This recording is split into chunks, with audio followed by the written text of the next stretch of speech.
Lecture du micromètre au millième de pouce. Faisons la lecture de la dimension que nous avons sur notre micromètre. Donc, si on regarde le manchon et les chiffres qui sont inscrits, on peut voir que nous avons le 6e chiffre qui apparaît à côté du tambour. Donc, le 6 représente 600 millièmes. Après ça, on peut voir qu'entre le 6 et le bord du tambour gradué, nous avons au moins 2 divisions qui apparaissent complètement. Et nous savons que chacune des divisions valent 25 millièmes chacune. Donc, cela fait un total de 600 plus 50, 650 millièmes de pouce. Maintenant, le tambour gradué est à droite de la ligne de la deuxième division, après le 6. Cela veut dire que nous avons une valeur, et pour aller chercher cette valeur au millième de pouce, on va lire le chiffre qui est sur le tambour gradué, qui est parfaitement aligné avec la ligne repère du manchon. Donc, c'est le chiffre 16, qui représente 16 millièmes de pouce. Alors, si on additionne le 16 plus le 650, cela nous donne une dimension de 666 millièmes de pouce.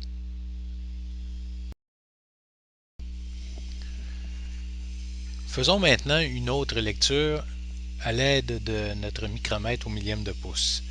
Donc ici, si on regarde les chiffres sur le manchon, on peut s'apercevoir qu'on voit le 3 et on voit une partie du 4. Mais ici, il faut faire attention. En réalité, on n'est pas tout à fait... le tambour gradué n'a pas dépassé la ligne du chiffre 4. Donc, il faut lire 300 millièmes pour la ligne du 3. Ensuite de ça, si on regarde le nombre de divisions qu'il y a entre le 3 et le tambour gradué, on peut s'apercevoir qu'il y a 3 divisions complètes. Donc, chacune des divisions valent 25 millièmes, ce qui veut dire 75 millièmes. Le 75 millièmes, on l'additionne à notre 300, ce qui veut dire que nous avons 375 millièmes. Maintenant, si on regarde la ligne de repère du manchon et qu'on regarde notre tambour gradué, on peut voir que nous avons le chiffre 21. 21 veut dire 21 millièmes. Et on voit ici que on est juste à côté du 75. Donc, il faut additionner 21 à 75, ce qui donne 96 millièmes, plus le 300, ce qui nous donne maintenant un total de 396 millièmes comme dimension.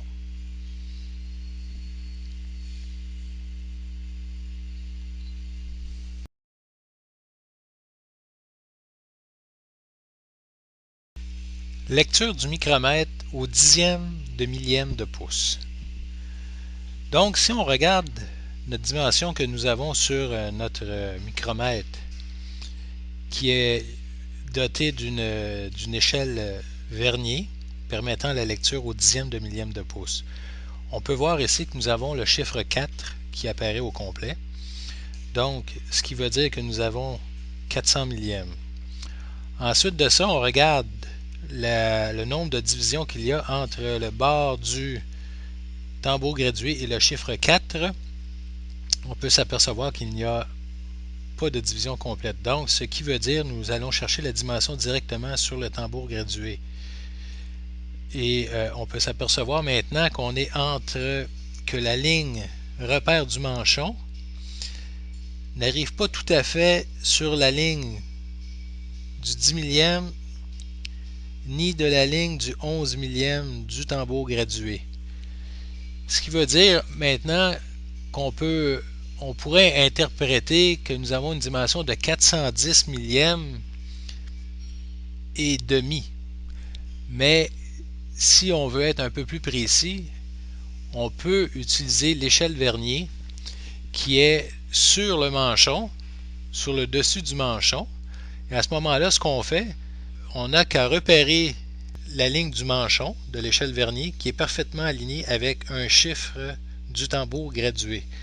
Donc ici, on s'aperçoit que le chiffre 7 est parfaitement aligné avec le chiffre 20 du tambour gradué. Donc ce qu'on fait, c'est qu'on retient le 7. Le 7 représente 7 dixièmes de millième de pouce qu'on va additionner à notre 410. Donc la dimension que nous avons ici sur le micromètre gradué en pouces, c'est 410 millièmes et 7 dixièmes de millième.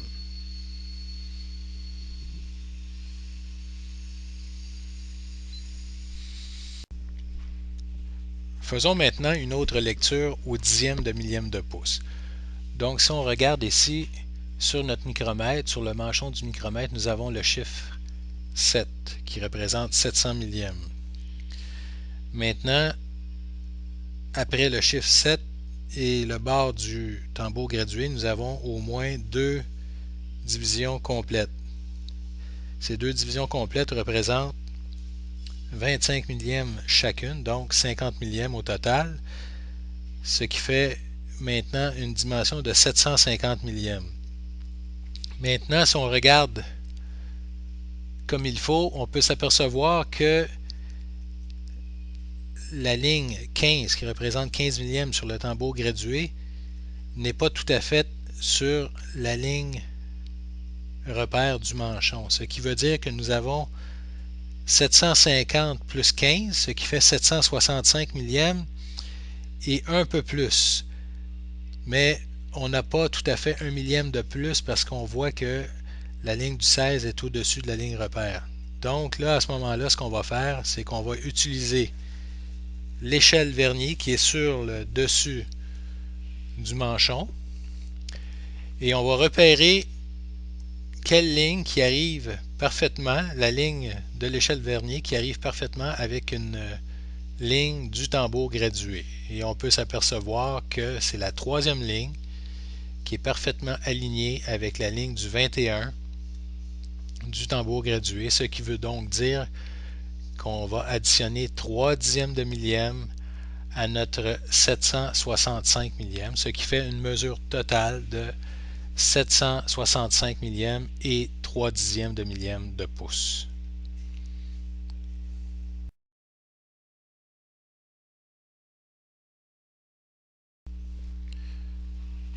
Faisons maintenant la lecture d'une dimension en millimètres. Donc si on regarde ici, nous avons le chiffre 5 sur le manchon qui représente 5 mm. Si on regarde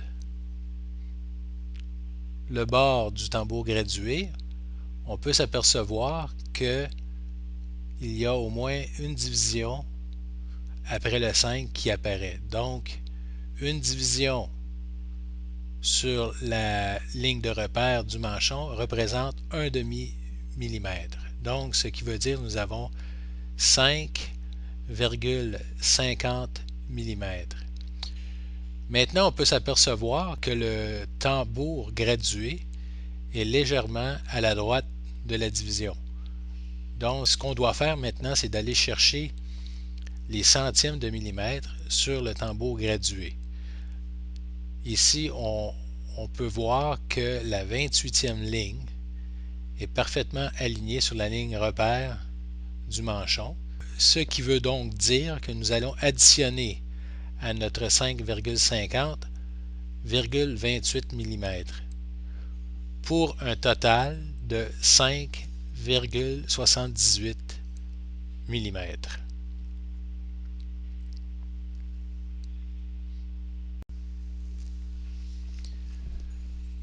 Faisons la lecture ici d'une autre dimension en millimètres. Donc, si on regarde notre manchon, on peut s'apercevoir que nous avons le chiffre 10 qui représente 10 mm et nous avons 1, 2, 3, 4 divisions de plus, ce qui veut donc dire que nous avons 14 mm.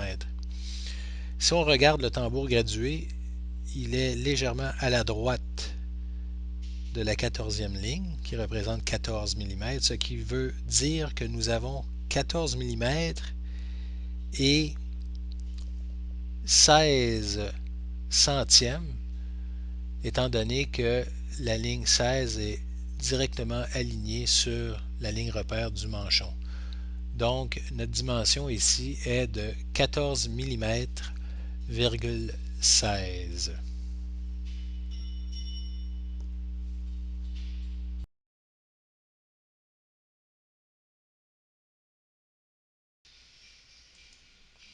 Voici comment on tient un micromètre d'extérieur lorsqu'on prend des mesures. De la main droite, on passe l'auriculaire autour du corps. Et à l'aide du pouce et de l'index, on fait tourner le tambour. Remarquez qu'ici, on utilise le rochet parce que lorsque nous avons calibré ce micromètre, nous avons utilisé le rochet. Donc, toutes les mesures que nous allons prendre avec ce micromètre, nous utilisons le rochet afin d'avoir une bonne pression sur la pièce.